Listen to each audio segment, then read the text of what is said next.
based on principles of operation. There are three different types of computers according to the structure, speed, and architecture. The first type of based on principles of operation is analog computers. These computers work on continuous data and use physical quantities to represent information. It generally deals with physical variables such as pressure, temperature, speed, and voltage. Examples of analog computers are thermometer, analog multimeter, analog oscilloscope, voltmeter, and seismometer.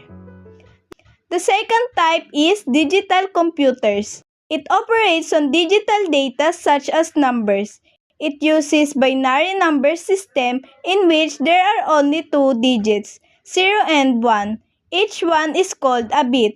It can perform arithmetic operations like addition, subtraction, multiplication, and division, and also logical operations. Digital computer also can give more accurate and faster results, and most of the computers available today are digital computers. The example of these are calculators, accounting machines, and digital voltmeter. And the last type of computers based on principles of operation is hybrid computers. As the name suggests, hybrid computers combine the features of both analog and digital computers. They are capable of performing complex calculations with precise analog measurements. It is mostly used for automatic operations of complicated physical processes and machines. Examples of hybrid computer are in hospital ICU or intensive care unit, flight control systems, and electrocardiograph or ECG. Category B, based on configuration, size, and capability. Computers are classified in various ways. First, they differ according to size and power. Computers can be supercomputers, mainframes, mini-computers, and microcomputers. Number 1. Supercomputers. Supercomputers are the most powerful and fastest computers available. They are used for complex scientific simulations, weather forecasting, and data analysis that require massive computational power.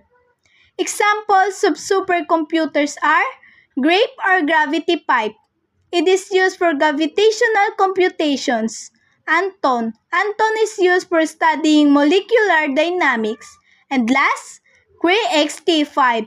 It is used for various applications that need great ability to process information. Number 2. Mainframe computers. Mainframe computers is a large computer that can process data at a very high rate of speed. It is mainly used by big businesses and companies to process and compute large, book amounts of data and handle millions of transactions. Examples of mainframe computers are bank transactions, census and consumer statistics, and airline ticketing. Number 3. Mini-computers. Mini-computers is another type of multi-use machine that is smaller, less expensive, and less powerful than mainframe. This is used in mid-range businesses and companies for their processing needs. Mini-computers have been replaced by network servers, which can also do multi-user and related applications. The example of these are servers. Servers provide services to another computer program and its user, also known as the client. It is powerful than normal computers.